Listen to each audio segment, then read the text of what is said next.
Le Seigneur Jésus et les deux croix. Le Seigneur Jésus et les deux croix. La religion officielle ou traditionnelle a enseigné de génération en génération que le Seigneur Jésus-Christ avait porté la croix de bois, qu'il était tombé et que plusieurs personnes, dont Véronique, étaient venues l'aider. Nous venons aujourd'hui avec un nouvel enseignement, à savoir les deux Jésus-Christ et les deux croix. Jésus-Christ et les deux croix. Bonjour, nous sommes la prédication de la croix. La prédication de la croix est un ministère chargé de la recherche biblique, de la diffusion, de l'enseignement, de la diffusion internationale et de l'intercession. La prédication de la croix, c'est un ensemble d'enseignements correctement divisés. Le Seigneur Jésus et les deux croix. Prions. Éternel notre Dieu, Père de notre Seigneur et Sauveur Jésus-Christ, béni soit le Saint-Nom de ta gloire, lui sois-tu exalté à jamais. Éternel notre Dieu, le vœu de ton cœur est que tous les hommes soient sauvés et qu'ils parviennent à la connaissance de la vérité. C'est toi qui dis, les choses cachées sont à toi et les choses révélées sont à nous et à nos enfants. Merci pour celles que tu nous as révélées par le moyen de l'Esprit que tu as scellé en nous. Merci parce que tu l'as véritablement mis à la disposition de nos enfants. Merci pour ce jour, merci pour tout ce que nous disons qui vient de toi et qui glorifie ton Saint-Nom. Merci pour ceux qui écoutent, pour ceux par qui tu envoies ces informations, ceux qui les diffusent, autant que ceux qui les recevront dans un proche ou futur avenir, dans la vie desquels tu te manifesteras. Merci éternel notre Dieu de ce que à toi seul reviendra la gloire pour la vie que tu as rendue disponible à travers ta sainte parole, ô Dieu, nom puissant de Jésus-Christ. Amen. Le Seigneur Jésus et les deux croix. Le Seigneur Jésus et les deux croix. La religion officielle est étatique et bien organisée. La religion officielle est étatique et bien organisée. Elle semble détenir la vérité de Dieu. Elle semble détenir la vérité de Dieu et elle l'enseigne de génération en génération. Elle a enseigné l'histoire de la passion ou le chemin de Golgotha.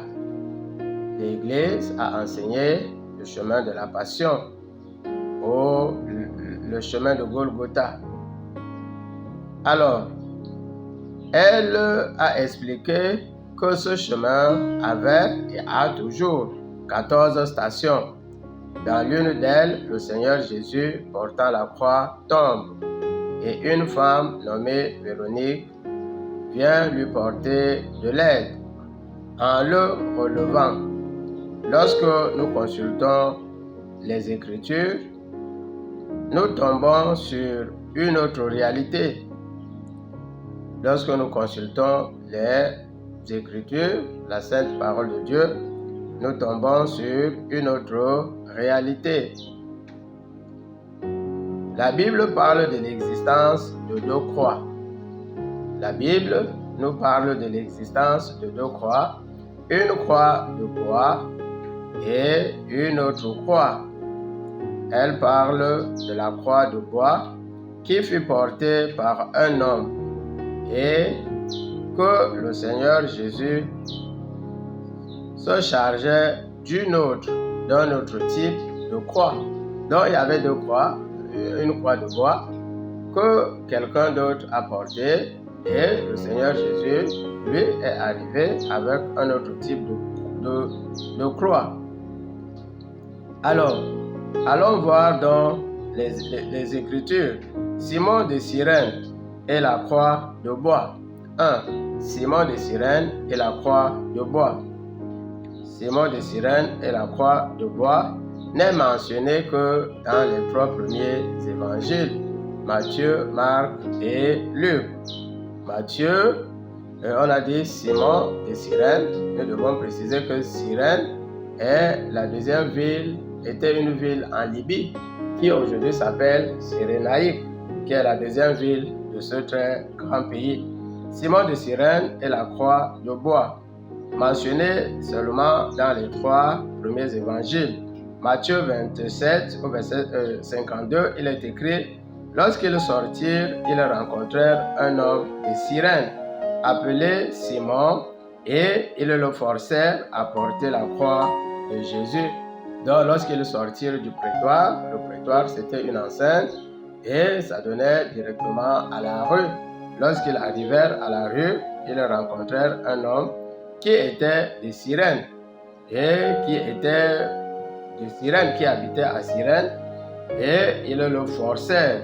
Matthieu explique que Simon de Cyrène fut rencontré et forcé. Cela explique qu'il n'avait aucun arrangement préalable et que tout fut fortuit. Donc, dès qu'ils sont sortis, ils ont vu un homme, ils l'ont pris, ils l'ont réquisitionné pour qu'il porte la croix.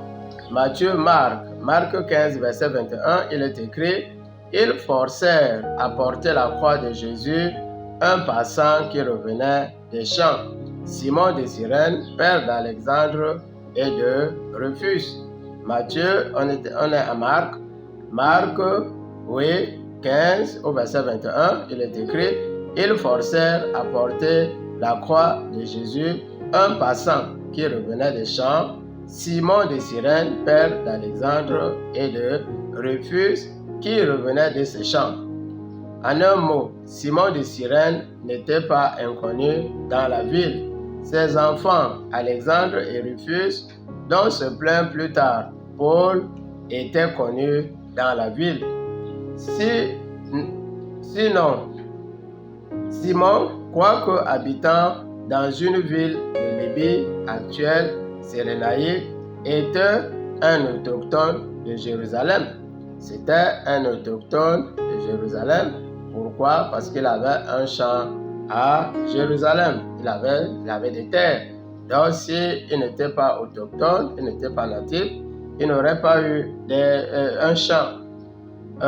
Luc 23 au verset 26, troisième explication de la croix de bois. Luc 23 au verset 26, il est écrit: comme il l'emmenait, ils prirent un certain Simon de Cyrène qui revenait des champs et ils le forcèrent et le chargèrent de la croix pour qu'il la portât derrière Jésus. Luc complète les 2 premiers évangiles. Simon n'était pas très connu dans la ville. Il était donc un habitant occasionnel ou saisonnier, puisqu'il était migrant en Libye. Ils le prirent, explique également qu'il fut forcé. Ils le chargèrent, montre aussi que le poids de la croix lui était quelque peu supérieur. Le terme emmenait montre également que Jésus était sans force et qu'on le tenait de part et d'autre. Luc présente nettement la position qu'occupait Simon de Cyrène avec la croix par rapport au Seigneur Jésus. Le Seigneur Jésus était devant et Simon de Cyrène venait après. On peut également dire que certainement le Seigneur Jésus ne savait pas qui avait porté la croix et que Simon de Cyrène ne savait également pas à qui appartenait la croix. Donc, en définitive, Jésus va arriver avant et Simon de Cyrène viendra après. Allons donc voir Jean pour découvrir une autre réalité. Jean 19 au verset 17. Jean 19 au verset 17, il est écrit: Jésus portant sa croix arriva au lieu du crâne qui se nomme en hébreu Golgotha. Il faut commencer par relever que l'essentiel de la prédication de l'Église romaine est tiré de Jean. Nous avons lu Jean 19 au verset 17 où il est écrit: Jésus, portant sa croix, arriva au lieu du crâne qui se nomme en hébreu Golgotha. Et nous étions en train de préciser que l'essentiel de la prédication romaine est tiré du livre de Jean. Et Jean est tiré du livre de Jean. Et nous devons mentionner que l'auteur du livre appartenant à Jean appartient aussi à un autre disciple que nous verrons si Dieu le veut. Les membres de cette église avaient-ils lu les 3 premiers évangiles et savaient-ils qu'un habitant de Jérusalem avait été réquisitionné pour porter la croix de Jésus et que cela fut selon la tradition juive qui voulait que tout passant qui rencontrait une cérémonie ou joyeuse ou triste devait soit se réjouir ou pleurer avec elle. Donc, selon la tradition juive, lorsque vous étiez de passage et que vous rencontrez une cérémonie joyeuse, vous devez vous réjouir avec elle. Et si vous rencontrez une cérémonie triste, vous devez vous attrister, vous lamenter. Mais toujours faut-il considérer le terme Jésus portant sa croix. Le terme Jésus portant sa croix et non portant la croix. L'expression exprime ici une identification de Jésus à la croix de Golgotha. Alors, nous pouvons nous demander de quelle croix se chargeait Jésus, si la croix de bois, oui, avait été portée par Simon de Cyrène, derrière le Seigneur lui-même. Ésaïe avait déjà donné une réponse entre 430 et 400 ans avant le Seigneur Jésus-Christ. Ésaïe 53, du verset 3 au verset 4, il est écrit « Méprisé et abandonné des hommes, homme de douleur et habitué à la souffrance, semblable à celui dont on détourne le visage. Nous l'avons dédaigné, nous n'avons fait de lui aucun cas. Cependant, ce sont nos souffrances qu'il a portées et c'est de nos douleurs qu'il s'est chargé. Nous l'avons considéré comme puni. » Ésaïe, 430 ans avant, avait commencé à expliquer de quelle croix porterait Jésus-Christ. S'il est vrai que Jésus-Christ n'a pas touché la croix de bois, du coup, le chemin de la croix ou les endroits comme Lourdes sont d'office à fermer parce que c'est des endroits qui parlent de la croix de Jésus-Christ, de la pénitence, de la souffrance. Donc, le chemin de croix, les 14 stations, Lourdes et partout. Donc, sont d'office à fermer. Mais pourquoi peut-on dire que Jésus a porté la croix alors qu'il ne l'a pas portée? C'est ça la question. Pourquoi peut-on dire que Jésus-Christ a porté la croix alors qu'il ne l'a pas portée? 1 Corinthiens 2 au verset 7, il est écrit, 1 Corinthiens 2 au verset 7, nous prêchons la sagesse de Dieu, mystérieuse et cachée, que Dieu, avant les siècles, avait destinée pour notre gloire. Si nous disons aussi nous prêchons la sagesse de Dieu, mystérieuse et cachée, que Dieu, avant les siècles, avait destinée pour notre gloire. Si nous disons aussi qu'ils ont tous les grands docteurs, parce que, on va dire la sagesse de Dieu est mystérieuse et cachée. Mais on va dire, attendez, quand nous parlons de l'église traditionnelle, de l'église romaine, elle a des exégètes, des docteurs, des biblistes. Et qu'ils sont toujours, ils n'ont pas corrigé pour dire, nous croyons qu'il y avait une croix et que Jésus était celui qui l'avait porté. Pourquoi continue-t-il à soutenir ces choses? Allons donc dans Actes 20 au verset 27, parce qu'il y a une volonté manifeste qui est en dessous de ces réalités. Actes 20 au verset 27, il est écrit « Je vous ai annoncé tout le conseil de Dieu sans rien cacher. Je vous ai annoncé tout le conseil de Dieu sans rien cacher. Est-ce que la volonté manifeste de ces hommes est d'annoncer la volonté de Dieu sans rien cacher? Voilà ce que nous devons nous demander. Revenons au Seigneur Jésus et à sa croix. Si Simon de Cyrène a porté la croix et que Jésus portait une autre croix, quelle est donc la symbolique de la croix que portait Jésus-Christ? Éphésiens 2 au verset 15, il est écrit: ayant anéanti par sa chair la loi des ordonnances dans ses prescriptions, afin de créer en lui-même un seul homme nouveau, dont le Seigneur Jésus a anéanti par sa chair.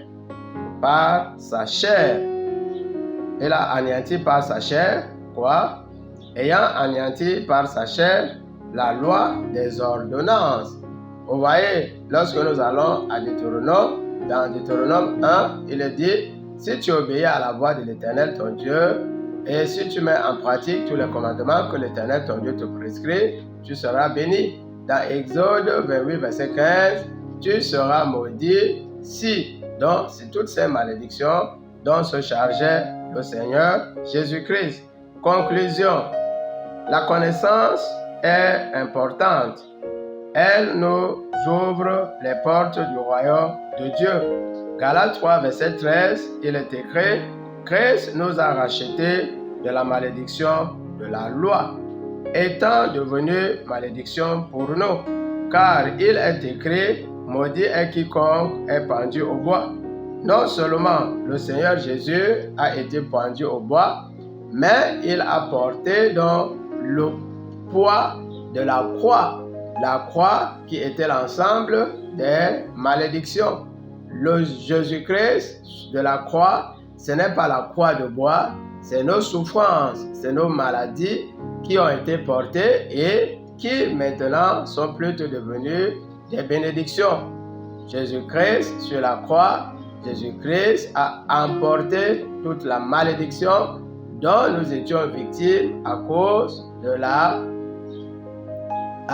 du péché originel, et nous a donné sa vie dans laquelle il n'y a que des bénédictions, parce que Jésus-Christ lui-même est la vie. Prions. Éternel notre Dieu, Père de notre Seigneur et Sauveur Jésus-Christ, le vœu de ton cœur est que tous les hommes soient sauvés et qu'ils parviennent à la connaissance de la vérité. Et c'est toi qui dis que la vie éternelle est la vie éternelle, c'est qu'ils te connaissent, c'est que nous te connaissions. Nous te sommes infiniment reconnaissants pour cette parole de délivrance, de bénédiction que tu rends disponible. Merci pour ceux par qui tu les mets à notre disposition. Merci pour ceux qui les diffusent. Merci davantage pour ceux qui les acceptent, qui les reçoivent, dans la vie desquels, Éternel notre Dieu, tu te manifestes en ouvrant toutes les portes de vie que tu leur as réservées. Toutes celles qui apportent la malédiction, la destruction, Éternel notre Dieu, sont fermées au nom puissant de Jésus-Christ, parce que Jésus-Christ est la bénédiction et sur la croix, il a cloué toutes les malédictions qui venaient à cause du péché originel. Merci pour ceux qui écouteront plus tard dans la vie desquels tu te manifesteras. Merci pour les maladies que tu as guéries. Merci pour les portes de puissance et d'abondance, les plus insoupçonnables, les voyages, les visas, Éternel notre Dieu, les guérisons, qui seront leur partage, parce qu'ils t'ont cherché dans ce que tu es, à savoir ta parole droitement divisée. Dieu de paix, Dieu d'amour, Dieu de toute grâce excellente, merci pour nos familles, merci pour nos villages, nos pays, dont tu béniras toujours ceux qui les dirigent, ceux qui travaillent pour la paix, le développement et la justice. Merci parce que tu nous donneras toujours la liberté de te servir dans la paix, ô Dieu, au nom puissant de Jésus-Christ, le Saint et le Juste. Amen.